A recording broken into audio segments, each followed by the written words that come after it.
Breaking news చూస్తున్నారు. మార్చి 28న బర్రెలెక్క వివాహం. అవును, నాగర్ కర్నూలు జిల్లా పెద్దకొత్తపల్లి గ్రామంలోని పిఎంఆర్ గార్డెన్స్ లో వివాహం జరగబోతోంది. బర్రెలెక్కది సోషల్ మీడియాలో ప్రీ వెడ్డింగ్ వీడియో వైరల్ గా మారింది. ఇప్పటికీ బర్రెలెక్కను చేసుకోబోయే వరుడు ఎవరు అనే ఉత్కంఠ కొనసాగుతోంది. ఎస్, విజువల్ మీరు చూస్తున్నారు. మొదట పెళ్లి కొడుకును రివీల్ చేయలేదు బర్రెలెక్క. వెడ్డింగ్ కార్డు సోషల్ మీడియాలో వైరల్గా మారడంతో ఎట్టకేలకు తాను చేసుకోబోయే అతడి ఫోటో రిలీజ్ చేసింది బర్రెలెక్క. దానికి సంబంధించిన విజువల్స్ మీరు చూస్తున్నారు. బర్రెలెక్కకు కాబోయే భర్త పేరు వెంకటేష్. ఎంగేజ్మెంట్, బ్యాచులర్ పార్టీ వీడియోలు సోషల్ మీడియాలో ఇప్పటికే వైరల్గా మారాయి. గత అసెంబ్లీ ఎన్నికల్లో కొల్లాపూర్ నుంచి పోటీ చేశారు బర్రెలెక్క. కానీ అక్కడ ఓటమిని చవిచూస్తున్న పరిస్థితి. అయితే తాను పార్లమెంటు బరిలో దిగుతానంటూ అప్పుడే చెప్పిన సందర్భం. రైట్, అవన్నీ కాస్త పక్కన పెడితే ప్రస్తుతం మాత్రం తన వివాహ వేడుకల్లో బిజీగా ఉన్నారు బర్రెలెక్క. దానికి సంబంధించిన విజువల్స్ మీరు చూస్తున్నారు. మార్చి 28న బర్రెలెక్క అలియాస్ శిరీష వివాహం జరగబోతోంది. నాగర్ కర్నూలు జిల్లా పెద్దకొత్తపల్లి గ్రామంలోని పిఎంఆర్ గార్డెన్స్ లో వివాహం జరగబోతోంది. సోషల్ మీడియాలో ప్రీ వెడ్డింగ్ వీడియో వైరల్గా మారింది. బర్రెలెక్క అలియాస్ శిరీషను చేసుకోబోయే వరుడు ఎవరు అనే ఉత్కంఠ కొనసాగింది. మొదట పెళ్లి కొడుకును రివీల్ చేయలేదు బర్రెలెక్క. వెడ్డింగ్ కార్డు సోషల్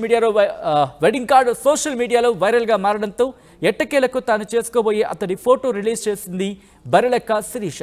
అయితే శిరీష భర్త పేరు వెంకటేష్. ఎంగేజ్మెంట్, బ్యాచులర్ పార్టీ వీడియోలు ఇప్పటికే సోషల్ మీడియాలో వైరల్గా మారిన పరిస్థితి.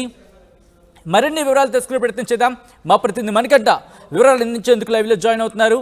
మణికంఠ, ముఖ్యంగా వెంకటేష్కి సంబంధించి తన డీటెయిల్స్ ఏంటి? ఎవరు తను? శిరీషను వివాహం చేసుకోబోతున్న వెంకటేష్ ఎవరు? వచ్చింది ఏదైతే కొల్లాపూర్ అసెంబ్లీ ఎన్నికల సందర్భంగా కొల్లాపూర్ మొత్తంగా ఉమ్మడి తెలుగు రాష్ట్రాలన్నీ కూడా కొల్లాపూర్ వైపు చూడడానికి ప్రత్యేక కారణం ఎవరంటే బర్రెలెక్క అలియాస్ శిరీష. శిరీష ఇక్కడ నుంచి కొల్లాపూర్ నుంచి బర్రెల నుంచి తర్వాత కేవలం తెలంగాణ రాష్ట్రం నిరుద్యోగ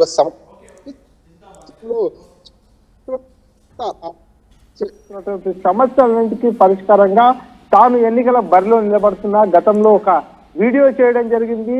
హాయ్ ఫ్రెండ్స్, నేను బర్రెలు కాస్తున్నా, డిగ్రీలు చదివినా కూడా సర్టిఫికెట్లే వస్తున్నాయి కానీ ఎలాంటి ఉద్యోగం కూడా రావట్లేదంటూ కూడా ఒక వీడియోను రివీల్ చేయడం జరిగింది బర్రెలెక్క అలియాస్ శిరీష. ఆ వీడియోపై చేయడంతో తనపై కేసులు కూడా నమోదైన నేపథ్యంలో బర్రెలెక్క అలియాస్ శిరీష కొల్లాపూర్ నియోజకవర్గం నుంచి ఎమ్మెల్యే అభ్యర్థిగా పోటీ చేస్తున్నటువంటి సంచలనమైనటువంటి స్టేట్మెంట్ రివీల్ చేయడం జరిగింది. ఎప్పుడైతే శిరీష ఆ స్టేట్మెంట్ ని రివీల్ చేసిందో వెంబడే ఆర్టీవీ అక్కడికి చేరుకోవడం జరిగింది.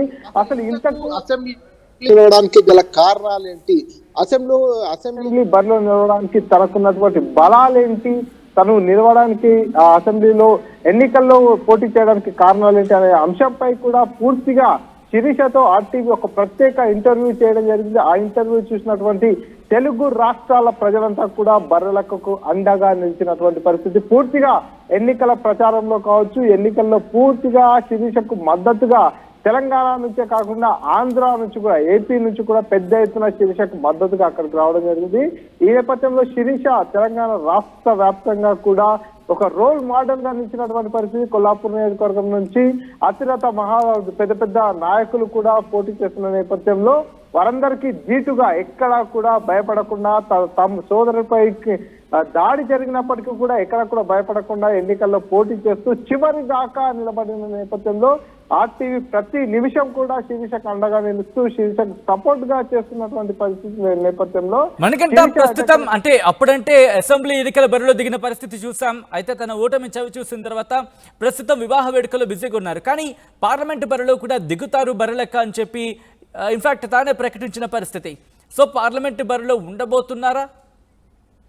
ఎగ్జాక్ట్లీ సచిన్, ఎప్పుడైతే శిరీష అసెంబ్లీ ఎన్నికల్లో పోటీ చేసిన నేపథ్యంలో అసెంబ్లీ ఎన్నికల్లో 5,000 ఓట్లను పొందినటువంటి పరిస్థితి. ప్రధాన పార్టీలు అయినటువంటి కొన్ని పార్టీలు ఆ మాత్రం ఓట్లు సాధించలేని పరిస్థితిలో కూడా శిరీష స్వతంత్ర అభ్యర్థిగా నిలబడి కూడా 5,000 పైచిలకు ఓట్లను కూడా పొందినటువంటి పరిస్థితి. కాబట్టి ఖచ్చితంగా రాబోయే పార్లమెంట్ ఎన్నికల్లో కూడా ఖచ్చితంగా బరిలో నిలుస్తా, నిరుద్యోగ సమస్యలు అదేవిధంగా యువకులకు సంబంధించిన సమస్యలపై పోరాటం చేస్తా అంటూ కూడా శిరీష స్టేట్మెంట్ ఇచ్చినటువంటి పరిస్థితి. ప్రస్తుతం చూస్తున్నట్టయితే పూర్తిగా ఒక పార్లమెంట్ ఎన్నికలకు సంబంధించినటువంటి కోలాహలం కొనసాగుతున్నటువంటి పరిస్థితి. ప్రధాన పార్టీలైనటువంటి పార్టీలన్నీ కూడా ఇప్పటికే తమ పార్టీలకు సంబంధించినటువంటి అభ్యర్థులను కూడా ప్రకటిస్తున్నటువంటి పరిస్థితి. ఈ నేపథ్యంలో శిరీష తాను ఎక్కడి నుంచి పోటీ చేస్తుంది, ఎక్సి రిజర్వ్డ్ నియోజకవర్గమైనటువంటి నాగర్ కర్నూలు నుంచి పోటీ చేస్తుందా, లేకపోతే మరి ఇంకే ఏదైనా నియోజకవర్గం నుంచి పోటీలో బరిలో ఉంటుందా అనేటటువంటి అంశం ఆసక్తికరంగా మారిన నేపథ్యంలో ఈ నెల 28వ తేదీన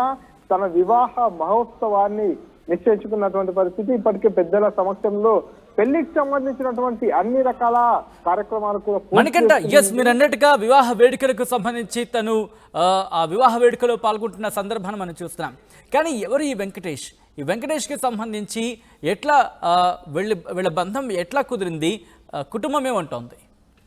ఎగ్జాక్ట్లీ వెంకటేష్ అనే వ్యక్తి కూడా శిరీషకు అత్యంత సన్నిహితుడు. మొదటి నుంచి కూడా అసెంబ్లీ ఎన్నికల్లో తాను నామినేషన్ వేసిన సందర్భం నుంచి కూడా శిరీషకు పక్కనే ఉంటూ కూడా శిరీషకు మద్దతు తెలుపుతూ శిరీషకు ధైర్యం చెబుతూ కూడా ఖచ్చితంగా శిరీష నువ్వు బరిలో ఉండాలి, నీకు అన్ని విధాలుగా నేను సహాయ సహకారాలు అందిస్తా అంటూ కూడా శిరీష పక్కనే ఉన్నది నడిపించినటువంటి వ్యక్తియే వెంకటేష్.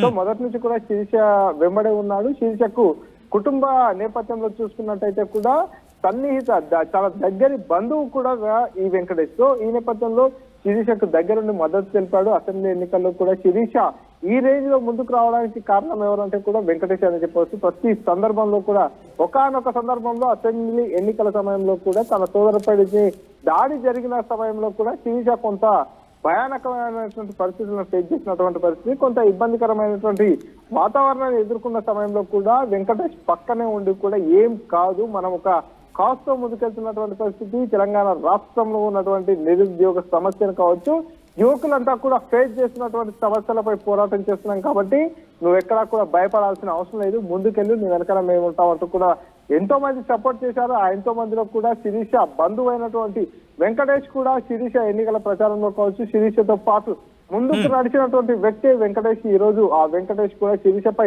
అనేక ఆరోపణలు వచ్చినటువంటి పరిస్థితి. అనేక ఆరోపణలు వచ్చినప్పటికీ కూడా కానీ మనకంట ఎందుకు ఎన్ని రోజులు కూడా, ఎందుకంటే వివాహ కార్యక్రమాలకు సంబంధించి ఆ కార్యక్రమాలకు సంబంధించిన వీడియోస్ కావచ్చు, ఫొటోస్ కావచ్చు సోషల్ మీడియాలో పోస్ట్ చేశారు. కానీ వెంకటేష్కి సంబంధించి ఎందుకు ఒక పిక్ కూడా ఆ సందర్భంలో విడుదల చేయని పరిస్థితి? ఏం జరిగింది ఆ సమయంలో? ఎగ్జాక్ట్లీ శిరీష పెళ్లి అనేటటువంటి అంశం ఎప్పుడైతే తెరపైకి వచ్చిందో సోషల్ మీడియాలో పెద్ద ఎత్తున శిరీషకు ఉన్నటువంటి అభిమానులు కావచ్చు వాళ్ళంతా కూడా ఎప్పుడెప్పుడు శిరీషను చేసుకుపోయేటటువంటి వరుడు ఎవడు అనేటటువంటి విషయంపై పూర్తిగా ఆసక్తి నెలకొన్నటువంటి పరిస్థితి. వారంతా కూడా శిరీష కామెంట్స్ రూపకంగా కూడా మీ భర్త ఎవరు, నిన్ను చేసుకోబోయేటటువంటి అదృష్టవంతుడు ఎవడు, అతని ఫోటో మాకు చూపించాలి, అతని వివరాలు మాకు తెలియజేయాలంటూ కూడా ఎన్నో మార్లు కామెంట్ రూపకంలో కూడా తెలియజేసినటువంటి పరిస్థితి. కానీ శిరీష మొదటి నుంచి కూడా తనను చేసుకుపోయేబడినటువంటి వరుడు విషయంలో పూర్తిగా ఒక రకమైనటువంటి సీక్రెట్ మెయింటైన్ చేస్తూ వచ్చింది. ఎప్పుడు కూడా పెళ్లి చూపుల విషయంలో కావచ్చు, పెళ్లికి సంబంధించినటువంటి పూర్తిగా అనేక విషయాలలో కూడా తనకు చేసుకోబోయేటటువంటి వరుడు విషయంలో ఎక్కడ కూడా తన ఫోటోను రివీల్ చేయలేనటువంటి పరిస్థితి. కేవలం వెడ్డింగ్ కార్డ్ లో మాత్రమే తనను చేసుకోబోయేటటువంటి వరుడు పేరును మాత్రమే మెన్షన్ చేసినటువంటి పరిస్థితి. ఆ తర్వాత ఒక ప్రీ వెడ్డింగ్ సాంగ్ ను కూడా చేసుకోవడం జరిగింది. ఆ ప్రీ వెడ్డింగ్ సాంగ్ లో వెంకటేష్ ను అప్పుడు తన వెంకటేష్ మొహాన్ని కావచ్చు, వెంకటేష్ కు సంబంధించినటువంటి ఫోటోను కావచ్చు, వీడియోను కావచ్చు అప్పుడు సోషల్ మీడియాలో రివీల్ చేసినటువంటి పరిస్థితి. కాబట్టి మొత్తంగా ఒక సీక్రెట్ మెయింటైన్ చేయాలి, శిరీషను చేసుకోబోయేటటువంటి వరుడు ఎవరు అనేటటువంటి ఒక ఉత్కంఠను శిరీష అభిమానుల్లో చూడాలనేటటువంటి ఉద్దేశంతోనే వెంకటేష్ ఫోటోను కావచ్చు, వీడియోను కావచ్చు ఎక్కడా కూడా రివీల్ చేయలేనటువంటి పరిస్థితి. మొత్తంగా పెళ్లి సమయం చాలా దగ్గరగా వచ్చింది. మరొక 3 రోజుల్లో వివాహ మహోత్సవం ఉన్న నేపథ్యంలో ప్రీ వెడ్డింగ్ షూట్ కూడా చేసుకోవడం జరిగింది శిరీష అండ్ వెంకటేష్. సో ఆ ప్రీ వెడ్డింగ్ షూట్ కు సంబంధించినటువంటి వీడియోను శిరీష తన అకౌంట్ లో పోస్ట్ చేసినటువంటి పరిస్థితి. సో మొత్తంగా ఏదైతే ఎంపీ ఎన్నికలు పార్లమెంట్ ఎన్నికలు సమీపిస్తున్న నేపథ్యంలో శిరీష పార్లమెంట్ ఎన్నికల బరిలో నిలుస్తుందా అనేటటువంటి ఉత్కంఠ అయితే శిరీషకు సంబంధించిన అభిమానుల్లో కొనసాగుతున్నటువంటి పరిస్థితి. కానీ ప్రస్తుతం చూసుకున్నట్టయితే 28వ తేదీ రోజు శిరీష పెళ్లి మహోత్సవం కొనసాగుతున్న నేపథ్యంలో పెళ్లి అనంతరం నామినేషన్ వేసి పార్లమెంట్ ఎన్నికల్లో బరిలో ఉంటుందా, ఉంటే ఒకవేళ ఎక్కడి నుంచి ఉంటుంది ఏంటి అనేటటువంటి విషయం అయితే పూర్తిగా శిరీష అభిమానుల్లో కొంత ఉత్కంఠ కొనసాగుతున్నటువంటి పరిస్థితి అయితే ఉంది. సచిన్ రైట్ మనకంట సో మొత్తంగా అయితే మాత్రం మార్చి 28న బర్రెలెక్క వివాహం జరగబోతోంది. నాగర్ కర్నూలు జిల్లా పెద్దకొత్తపల్లి గ్రామంలోని పిఎంఆర్ గార్డెన్స్లో వివాహం జరగబోతోంది. సోషల్ మీడియాలో ప్రీ వెడ్డింగ్ వీడియో ఇప్పటికే వైరల్గా మారింది. బర్రెలెక్కను చేసుకోబోయే వరుడు ఎవరు అనే ఉత్కంఠ మాత్రం కొనసాగింది. మొదట్లో పెళ్లి కొడుకుని రివీల్ చేయలేదు Barrelakka alias Sirisha. Wedding card social మీడియాలో వైరల్ అయింది. అయితే ఆ వెడ్డింగ్ కార్డు సమయంలో కూడా తన ఫోటో మాత్రమే కనిపించిన పరిస్థితి అని చెప్పుకోవచ్చు. ఎట్టకేలకు తాను చేసుకోబోయే అతడి ఫోటో రిలీజ్ చేసింది బర్రెలెక్క అలియాస్ శిరీష. బర్రెలెక్కకు కాబోయే భర్త పేరు వెంకటేష్. ఎంగేజ్మెంట్ బ్యాచిలర్ పార్టీ వీడియోలు ఇప్పటికే సోషల్ మీడియాలో వైరల్గా మారాయి. గత అసెంబ్లీ ఎన్నికల్లో కొల్లాపూర్ నుంచి పోటీ చేశారు బర్రెలెక్క అలియాస్ శిరీష.